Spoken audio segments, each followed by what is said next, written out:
Olá, amigos da Companhia do Xadrez! Companhia do Xadrez, sejam bem-vindos de volta.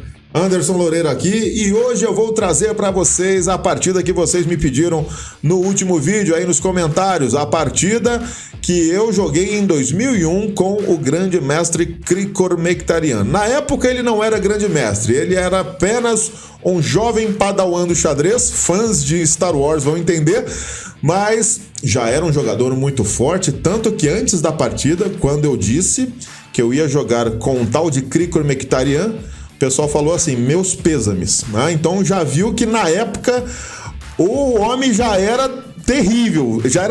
E eu tenho muitas boas lembranças desse torneio, que foi jogado em 2001, Sub-20, Campeonato Brasileiro Sub-20 2001, era a última rodada do torneio, e aí corri o risco de quem vencesse essa partida iria compor a seleção brasileira Sub-20. Se eu não me engano, era isso que aconteceu. O pessoal me comentou isso aí na época.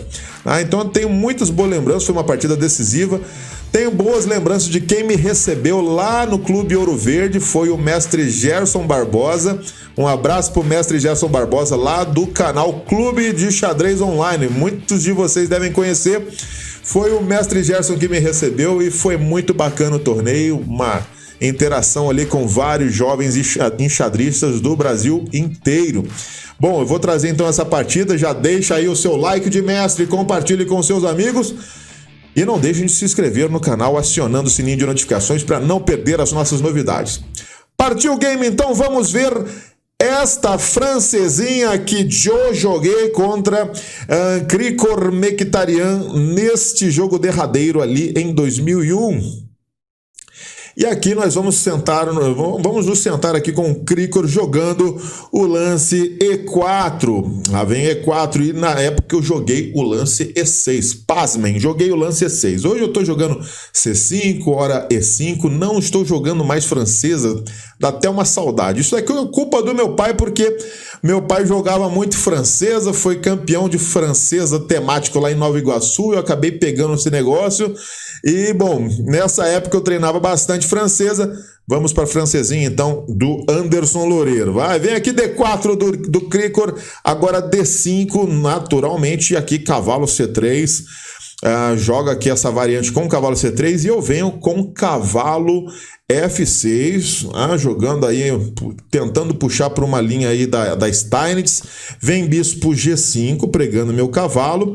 E aqui bispo G5 já carrega a ameaça de, às vezes, ganhar um peão, às vezes incomodar com o lance E5. Mas está mais aqui para pressionar esse peão. Uma vez que tome aqui bispo por F6, para não perder o peão em D5, teria que tomar de peão. Então fica uma ameaça chata aqui, como acontece no gambito dama recusado. Tem uma ameaça aqui de tomar, só que aí é o peão de C, não é o peão de E. Mas é isso aí. Bom, depois de bispo G5, segui aqui com bispo E7, tirei a cravada, agora vem o lance E5, atacando meu cavalo. O cavalo vai voltar aqui para D7, acontece a troca de bispos ali em E7, depois de bispo E7, dama E7, vem aqui o F4, muito naturalmente fortalecendo aqui a cunha em E5 antes de desenvolver o cavalo para F3. Por quê? Porque as pretas naturalmente irão bater em D4 com lance C5. Então, para fortalecer aqui o peão em E5, as brancas jogam aqui com F4. A partida vai seguir aqui com A6, lance importante, pessoal que está aprendendo francês aí, tem que jogar esse lance nessa variante. Por quê? Porque os bispos de casas pretas já foram trocados. Então, por exemplo, se as pretas jogam direto aqui um C5, vão deixar um buraco irreparável aqui em D6 e cavalo B5 é muito chato, já está entrando em D6 com cheque, faz uma bagunça esse cavalo aqui na casa D6. Então, para evitar isso, antes de jogar C5, nós vamos jogar aqui com A6, marcando a casa B5, para em seguida poder jogarmos com C5, atacando o centro. Depois de A6, cavalo F3 do Krikor, vem aqui o lance C5 do Anderson. Dama D2, está desenvolvendo suas peças, boa casa para dama, para poder fazer o roque maior. Tem toda uma estratégia das brancas. As brancas têm mais espaço aqui na ala do rei, então rocar maior é uma das estratégias. Roca maior e lança um ataque na ala do rei com H4, torre H3. E tem várias ideias aqui interessantes, né? Eu gosto de jogar tanto de pretas quanto de brancas. Isso aqui gostava, né? Hoje eu não jogo mais isso aqui. Hoje eu jogo mais de brancas às vezes. Bom, mas aqui depois de dama D2, vim com cavalo C6 desenvolvendo, pressão em D4, vem o lance roque. E aqui a minha tomada em D4. C por D4, cavalo por D4, cavalo por D4, dama por D4. E aqui eu jogo dama C5. Jogador de 1700 e pouco, jogando contra um jogador de 200 e tanto. Eu falei, vou trocar as damas, vamos devagar, Krikor Mekhitaryan, não te conheço ainda muito bem, você é um cara nervoso, aí o pessoal me comentou, então vamos trocar as damas para levar um jogo mais lento. Mas o problema que eu tô arrumando para mim é que o Krikor é um jogador, já era na época um jogador muito posicional, e a posição que eu estou criando no tabuleiro com as trocas de damas é uma posição muito favorável para as brancas, como nós vamos ver. Depois de dama C5, vem cavalo E2. Porque agora, se eu trocar em D4, ele vai tomar D cavalo. E este cavalo fica na frente desse peão, numa casa central, colocando muita pressão em vários pontos aqui no território adversário. Por exemplo, E6. Uma vez que ele garanta a proteção de E5, jogar aqui com F5 em algum momento, G4, F5, ia pressionar muito E6. Tem uma série de estratégias aqui também, então cavalo E2, para levar o cavalo para D4, é a jogada boa aqui para o Krikor. Depois de cavalo E2, eu joguei com o lance roque, e aí eu fiquei feliz de pesquisar no banco de dados esse lance. Não sei se tão feliz assim, né? Porque só tem a minha partida com o lance roque. É só a minha partida. Talvez seja um lance porcaria, né? Eu fui o único a jogar esse lance, então deve ser alguma porcaria de lance. Bom, o interessante é que no mesmo torneio, o Krikor Mekhitaryan enfrentou um jogador chamado Gasperini, jogador forte. E naquela partida, o Gasperini jogou, em vez de roque, o lance dama por D4. Direto, depois de cavalo por D4... parou ali o avanço do peão de F com G6, mas o jogo transcorreu e a partida acabou muito rápido no lance 26. No lance 26 o Krikor já tinha vencido a partida. Interessante, né? Bom, aqui eu vim com a novidade da posição, lance roque. Vamos ver se isso daqui presta, né? Vamos ver se eu não fui tomado também por espíritos capivarescos para fazer esse roque. Bom, mas vem aqui então o lance H4 do Krikor. Muito natural, H4, como eu já disse para vocês. H4 pode seguir com H5, H6, criando debilidades nas casas pretas, aproveitando que não tem mais o bispo de casas pretas, e também com a ideia de jogar com torre H3, passar a torre para G3, criar ameaças, ou então passar essa torre lá para a ala da dama. É outra ideia também. Essa ideia de passar a torre para a ala da dama é que o Krikor está querendo aqui, com H4. Eu joguei aqui com o B5, porque eu quero desenvolver meu bispo, quero colocar o bispo nessa diagonal. Então vem aqui o B5, vem torre H3, aqui a máquina me orienta a jogar com B4. Joga B4, Anderson, para a torre não entrar ali em C3 atacando sua dama. Joga B4, coloca os seus peões na cor oposta ao seu bispo. De repente você joga aqui um B4, um A5, joga bispo A6 para tentar trocar os bispos de casas brancas, para não cair na porcaria de posição que você vai cair daqui a pouco. Mas eu não pensei nada disso. Na época eu fui fazendo alguns lancezinhos mecânicos. Vamos desenvolver o bispo. Joguei bispo B7. Aqui vem torre C3 atacando a minha dama. Agora sim eu troco aqui em D4. Dama por D4, cavalo por D4.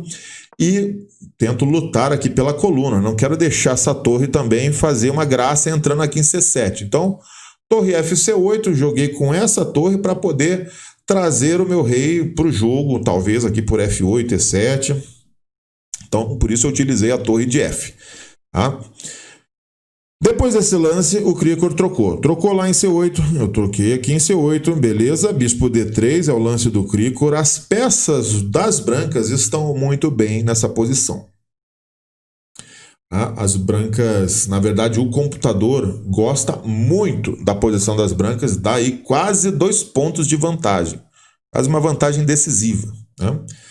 Um dos planos do computador é ocupar cada vez mais as casas brancas na ala do rei, jogando G4, jogando H5, né? Mantendo esse bispo pressionando essa diagonal, mantendo o rei meio que preso aqui na defesa da ala do rei, tá? Enquanto as brancas também podem começar a atuar na ala da dama também, ou seja, tem um domínio posicional das brancas nessa posição, tá? Mais algumas manobras um tanto equivocadas do jovem Krikor, Criquinho, na época, não vão me facilitar a defesa, né? Aqui eu jogo cavalo C5, vem rei D2, legal essa manobra, rei D2. Porque se eu tomo aqui em D3, fatalmente viria aqui um rei D3, tranquilamente. E o cavalo é um monstro e o meu bispo é um bispo mau. Aqui o conceito do cavalo monstrão contra o bispo que parece um peão, né? Um peão é um bispo manco, né? Ele vai andar pouquíssimas casas atrás aqui dessa barreira de peões nas casas brancas. Então, cavalo bom contra um bispo mau não era o que eu queria para minha vida. Por isso, nem passou pela minha cabeça. Eu com os meus 1742 de rating, na época já nem passava pela minha cabeça trocar. Hoje, menos ainda, né? Entrar num final desse com cavalo bom versus bispo mau não é sadio para ninguém. Então, aqui eu venho com bispo C6. Ia adorar que o Krikor trocasse o cavalão dele pelo meu bispo ruim. Óbvio que ele também não vai fazer isso. Então eu estou transferindo o meu bispo para D7, porque eu quero jogar com F6. Então eu quero manter o peão de E6 protegido. Além disso, nessa diagonal, o bispo pode, depois de F6, trabalhar via E8, H5. Então esse é o plano aí com o bispo C6. Aqui vem o lance B4, atacando o meu cavalo. Eu jogo meu cavalo aqui para a A4. Vem o lance C3. E aqui eu jogo o bispo D7, pressão sobre C3. Estou começando a ficar um pouco mais aliviado com a minha posição. Parece que minhas peças conseguem jogar até um pouco melhor do que estavam jogando. Vem torre C1 para defender. E agora o lance rei F8. A rei F8 é um lance capicioso, é um lance malvadinho. Por quê? Você está deixando lá o peão de H7, mas esse peão é tão envenenado quanto o peão que o Spassky deixou lá para o Fischer lá no campeonato mundial. O Fischer foi lá, tomou... Os espíritos capivarescos tomaram conta do Fischer naquela partida. Ele tomou, o bispo ficou preso. É o que aconteceria aqui se o Krikor tomasse. Bispo por H7 jogaria G6 e o bispo vai estar caindo. Por exemplo, se cavalo F3, rei G7, cavalo G5 obrigatório, torre C4 batendo no peão de F4. Se defende com G3, tem D4 e minhas peças começam a inundar a posição das brancas aqui. Então, o bispo está preso lá, minhas peças todas jogando muito bem. Não é o que o Krikor quer para sua vida e ele espertamente não vai tomar. Depois de rei F8, ele vai jogar aqui cavalo E2. Sustenta o seu peão aqui em C3. Eu continuo com rei E7. Aqui ainda não é possível tomar em H7, porque eu tenho torre H8 e eu vou capturar ali em H4 com uma posição muito igualada. Então, depois de rei E7, vem o bispo C2, tocando no meu cavalo lá em A4. Esperto, quer eliminar meu cavalo para poder jogar de novo a posição de cavalo contra bispo, onde o cavalo dele é muito bom. Então, eu reservo o meu cavalo jogando cavalo B6. A partida vai seguir aqui com bispo B3 e eu jogo então o lance H6. Lance de espera. Passo a bola para o Krikor vai jogar aqui com o rei E3, o rei dele vai centralizar. Para quem conhece as partidas do Tarrasch tem uma partida bonita, acho que na francesa, onde ele ganha a partida belamente, levando o rei para D4. Então o Krikor também está seguindo essas ideias de centralização do rei, muito interessante. Mas depois de rei E3 eu jogo aqui F6, e aqui a posição já está bem igualada. F6 é o lance, aqui vai vir o lance G4 do Krikor, né? Agora ele joga G4, um lance que o computador já vinha pedindo para as brancas há umas jogadas atrás. Então vem G4, tomei em E5, vem F por E5 e agora torre F8. Eu joguei torre F8 para ocupar a coluna. O computador dá bispo E8 como uma jogada mais forte, mas eu vi que a coluna abriu, falei, vou colocar minha torre ali, rápido, urgente. Vou colocar minha torre urgente ali na coluna F para poder jogar melhor. Bom, vem aqui o lance cavalo F4, aqui eu jogo o bispo E8 e aqui o Krikor comete um errinho que vai deixar a sua posição muito ruim. Que erro foi esse? O lance H5. Por que H5 é ruim?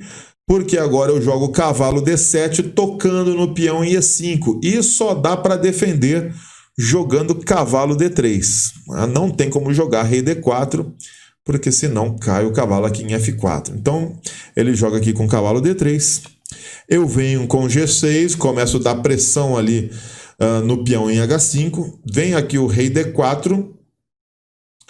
E aqui, se eu tomo tudo em H5, tem sempre um torre chatinho aqui, né? Torre H1 chatinho, para poder bater no meu bispo, tentar pressionar aqui o peão em H6.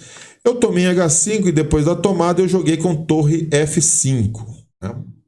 Torre F5. O computador gosta mais de torre G8 aqui.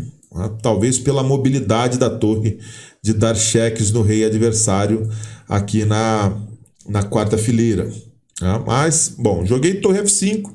A ideia é pressionar H5, pressionar E5.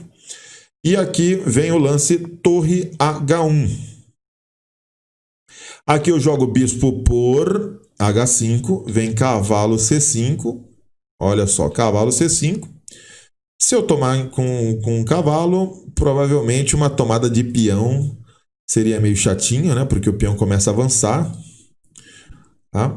Acho que tomar de rei aqui vai cair E5, então talvez toma de peão.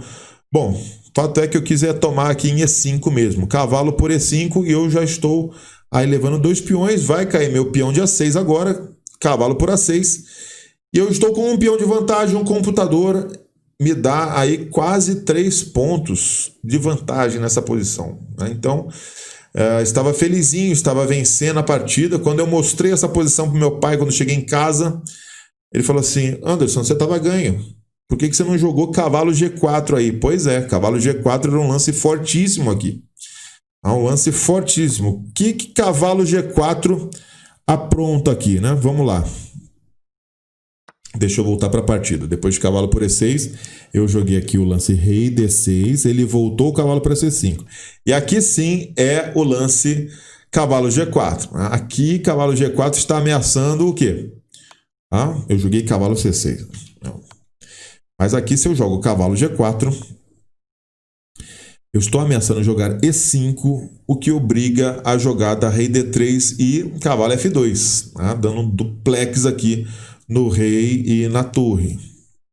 Teria esse lance muito forte, muito difícil de enfrentar esse lance. Né? Por exemplo, cavalo B6, cavalo B7 para afastar meu rei, tem rei C7, e aí depois de cavalo A5, por exemplo, um bispo E8 era um lance difícil de achar, né? Mas aqui o computador dá esse lance como ganhador, né? Para poder, depois de torre 1, por exemplo, bispo D7, e está tudo seguro. O peão de H pode começar a avançar e fazer a festa das pretas. Tá? Bom, vamos voltar lá para a posição depois de cavalo C5 do Krikor. O que eu joguei? Foi aquele lance mesmo que vocês viram. Joguei cavalo C6 cheque. E aqui eu começo no apuro de tempo, e auxiliado por todos os espíritos capivarescos que vivem rondando as vidas dos jogadores mais jovens e mais aprendizes como eu, comecei a cometer algumas imprecisões e pouco a pouco a minha vantagem foi se dissolvendo. Né? Depois de cavalo C6, vem aqui o lance rei E3. Ainda era tempo de jogar um cavalo E5 de volta. Jogar um cavalo em 5 de ouro para voltar com aquelas ameaças de colocar o cavalo em G4, mas aqui eu jogo o cavalo D8. Né? Na minha cabeça, na época, se passava apenas em impedir cavalo B7, em segurar aqui E6 e tentar avançar os peões ou melhorar o meu rei. Acabou que eu fiquei com as peças pouco ativas, com essas jogadas brilhantes. Né? Cavalo D8... O Krikor jogou A4 e aqui começam os meus problemas. A4, B por A4, vem bispo por A4 e agora ele tem o peão de B para começar a correr também. Joguei E5, aqui vem bispo D1, buscando trocas de bispo. Eu troquei em D1, vem torre por D1 e aqui eu jogo rei C6, não sei por que cargas d'água. Vem aqui o lance C4, finíssimo lance C4. Por quê? Não posso tomar, porque senão vai cair meu cavalo lá em D8. Aí já era, né? Então, depois de C4, joguei D4, dei cheque, vem aqui rei em E4, torre G5 para salvar aqui minha torre. Vem torre F1 e agora as peças do Krikor estão muito bem posicionadas. O cavalo é um monstro. Os peões tá aqui em paralelo, causando uma pressão em cima do meu rei. E a torre está entrando aqui em F6. E agora? E agora, seu Anderson? O que você aprontou aí? Bom, aqui eu joguei cavalo B7. Cavalo B7. Veio o lance cavalo por B7. Cavalo por B7 é o lance do Krikor aqui. Eu joguei rei por B7, vem aqui o lance torre F6, tocando no meu peão de H6, eu jogo H5, vem o lance torre H6 e aqui rei C7, aguardando os acontecimentos. Depois de C5, eu jogo o lance torre G4 cheque, muito marotamente, para falar assim, vamos acabar com esse sofrimento, já esquentamos a cabeça demais, já se passaram 5 horas de jogo. Vamos para casa descansar, é a última rodada do torneio, estamos cansados. Foi um bom embate, numa boa francesa. E aqui eu vou liquidar todos os peões com esse lance torre G4 cheque. Por quê? Depois de rei por E5, eu avanço o meu peão de D para ele ir para a galera. Enquanto o Krikor vai parar o meu peão de D, eu vou tomar o peão de B4. E depois de torre por D3, eu jogo rei C6, ameaçando o peão de C5, que fatalmente irá cair. Me lembro que o jovem Krikor me ofereceu empate. Nessa posição eu prontamente aceitei, porque realmente a posição não tem mais o que fazer. Uma batalha memorável, uma partida histórica para mim, pois hoje o jovem Krikor é um dos maiores grandes mestres da história do Brasil. Várias vezes campeão brasileiro absoluto, já representou o Brasil aí internacionalmente. Muito legal poder ter tido essa partida na francesinha e trazer hoje para vocês. Se vocês gostaram, deixa aí o like de mestre de vocês, compartilhem com seus amigos e não deixem de se inscrever aqui no canal, acionando o sininho de notificações. Fiquem aí com mais algumas partidas, minha partida aqui contra o Rafael Chess, minha partida também, a partida aqui contra o Krikor na Copa Streamers. Vou deixar para vocês aí. E a gente se vê então no próximo vídeo. Aquele abraço e até lá.